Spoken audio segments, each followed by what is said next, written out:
አዎ መብራን ትሰማኛለች። አገኘኝ ለምሳሌ ምግብ የሆነ ምግብ ጎረስኩት፣ ጣፈጠኝ፣ በላውታ የሚጣፍጥ ምግብ ነው አብዬ አጣጥሜ ጎረስኩት አለ።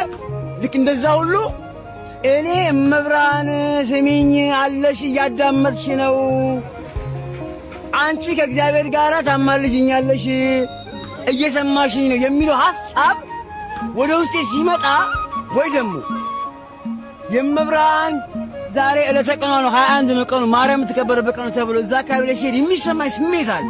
ስሜት ረዳኛ በለም ወንድሜ ተምሬው ገብቶኝ ቴዎሎጂ ገብቼ ዶክተር ሆኜ ዲግሪ ይዤ አይደለም ዝም ብሎ ማይም አንደበቴ የሚገባኝ ነገር ወንድሜ፣ ማንም ማይገፍብኝ፣ ማንም ከላይ ላይ ማይነፍገኝ ማለት ይሄን ማንም ሰው መጥቶ እንደዚህ ና ብለኝ ማልሰማው በቃ ውስጤ ሐሴት ያደርጋል። ሌላ በተለበኝ ቄሱ ስለሰበከ፣ አንተ ስለሰበክ፣ ጳጳሱ ስለሰበከ፣ ፓስተር ከሌ ስለሰበከ፣ ሼኩ ስለሰበከ ሳይሆን እኔ መንፈሴ ውስጤ እመብርሃን ታድኝኛለች፣ እመብርሃን ከእግዚአብሔር ጋር ታማልኛለች የሚለው አሳሰብ ውስጤ ስለገባ እሱን ይዤ ነው ያለው እስካሁን ድረስ።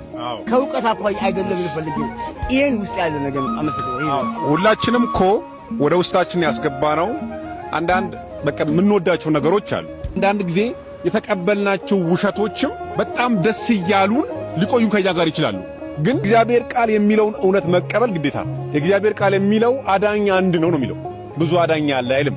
መሲሁ ኢየሱስ ክርስቶስ ነው ከድንግል ማርያም የተወለደው፣ መስቀል ላይ የተሰቀለው፣ ለኃጢአተኞች ኃጢአት ቤዛ የሆነው፣ የተሰወው፣ የሞተው፣ የተነሳው እሱ ብቻ ነው ይላል። እሱ ብቻ ነው ከሙታን የተነሳው። ለምሳሌ ገብቷል። ብጽዕት ድንግል ማርያም እሱ እናት ነች፣ የሚወዳት እናቱ ነች። ሞትን አሸንፋ ተነስታለች የሚል የመጽሐፍ ቅዱስ ክፍል የለም። ከሞት በታች የሆነ አካል እኔን ሊሰማኝ አይችልም፣ ጸሎቴን ሊሰማ አይችልም፣ ሊመልስልኝ አይችልም። አይ መላእክትም ይሰሙኛል፣ ማርያምም ትሰማኛለች ብሎ መውሰድ ምናልባት ከአባቶቼ ከእናቶቼ በወረስኩት ነገር ያንን ላለመልቀቅ ልደሰት እችላለሁ፣ ልትደሰት ትችላለህ። ነገር ግን መጽሐፍ ቅዱስ የሚለው መራራ እውነት አዳኝ ኢየሱስ ነው ይላል። ጸጋን የተመላሽ ሆይ ብሏታል። ጸጋን የትኛው ጸጋ? ጸጋ ሐዋርያት ይጎልባታልና፣ ጸጋ ነቢያት ይጎልባታልና፣ ጸጋ መላእክት ይጎልባታል። ጸጋ ሁሉ ያላት ስለሆነች መስጠትም ይቻላታልና ትሰጣለች። ምን ብለን እናምናታለን? የአምላክ እናት ብለን እናምናታለን። የፕሮቴስታንት ፓስተሮች ድንግል ማርያምን ብቻ ሳይሆን የማያምኑት ክርስቶስን የማያምኑ ለምን? እሷን ወላዲት አምላክ ካላለ ልጇን አምላክ ማለት አይቻልም። ስለዚህ ተመልከቱ፣ ወላዲት አምላክ መሆናችሁን እመኑባት፣ እናምናታለን። ወላዲት አምላክ መሆኗ ማማለድ እንደምትችል እናምንባታለን። ለምን? በእግዚአብሔር ዘንድ ፍጹም ባለሟልነት አላትና። የልጇን አስታራቂነት አትነጥቅም። ልጇ በዕለተ ዓርብ ወዳደረገው ተመልከቱ። እሞ በልዮ ተመልከቱ በእንቲአዬ ለፍሬ ከርስኪ እብኖዲ አንቺ እናቴ ቅድስት ድንግል ማርያም ሆይ ለማኅፀንሽ ፍሬ ካህሌ ሁሉ ጌታ ለሆነው ልጅሽ እንዲህ በይው እንዲህ በይው። ምን ልበለው? እኔን አይተህ ማረው በይልኝ ይላል። እኔን አይተህ ማረው።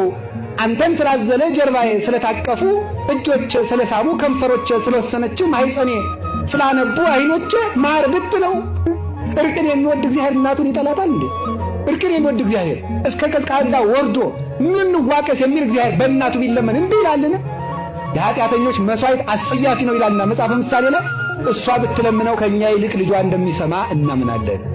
ግን አውቀው ይቀላቀሉትና የእመቤታችንን ምልጃ ከዕለተ ዓርብ የክርስቶስ ማዳን ጋር ቀላቅለው የሚያድን እግዚአብሔር ነው ብለው ደግሞ ለመቀላቀል ይሞክራል።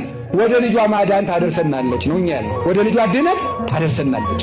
ከልጇ ለመድረስ መርታ ታደርሰናለች። ልጇ በራሱ ያደርሰና ከተባለ ሐዋርያት ወደ እሱ እንዲያደርሱ ለስብከት ባልተላኩ ነበር። ሐዋርያት ወደ እሱ እንዲያደርሱ ለስብከት እንደላከ እናቱንን አንድ ወደ እሱ የሚስብበት ገመዱ ናት። ሀብለ ምሕረት እንተ ብኪ ይስብ እግዚአብሔር ኩሉ ዓለም ሀቤሁ ይላል ደረሰ። ዓለምን ሁሉ ወደ ራሱ የሚስብበት የምሕረት ገመድ አንቺ ነሽ ነው የሚላል። ጎበዝ ሰው ከጉድጓድ ወድቆ ጫፉን ያዝና ልሳብ ብሉት እምቢ የሚል ጅል አለ? እግዚአብሔር በእናቴ ልሳባችሁ ቢል እምቢ ይባላል? በምንም ይስበን? በእናቱ ገመድነት በወንጌል ገመድነት ይስበናል። ኦ መስገርት ገሪፍ እንተ ተወደይኩ ውስተ ባሕረ ዓለም ዋስተጋባይኪ ኩሎሙ ዘመደ አሳት ዘውቶሙ መሃይምናን። በዓለም ሁሉ የተዘረጋሽ መረብ አሳዎችን ሁሉ የሰበሰብሽ ልጅሽ ወደ ዓለም ባሕር ወደ ተባለው ዓለም የዘረጋሽ መረብ አሳዎችን ሁሉ የሰበሰብሽ መረብ ከክርስቶስ የተገኘሽ መረብ አንቺ ነሽ። አሳውን ሁሉ ሰበሰብሽ። እነዚህ ምእመናን ናቸው። ማን ነገረን? ራሱ ክርስቶስ ምን ብሎ ማቴዎስ 13 ላይ መንግሥተ ሰማያት መረብን ትመስላለች ብሎናል። በማን መረብነት ይሰባታል? በእናቱ መረብነት። አሁን በኃጢአት ባሕር እየናወጽኩ ነውና ጠልቄያለሁና ከኃጢአት ረግረግ አውጥተሽ በልጅሽ የምሕረት ባሕር ጣይኝ። እኛ የምንል እንዲህ ነው። እግዚአብሔር የሚስበን በሷ ነው። ከዚህ የተነሳ እመቤታችን ምንድናት? ለእናምናት አለን። እምናምናት ወላዲተ አምላክነቷን አማላጅነቷን እናምነዋለን። አንድ ከማን ጋር ነው የምታሳርገን? ከልጇ ጋር። ሁለተኛ መድኃኒታችሁ ናትና እመኑባት ይላል።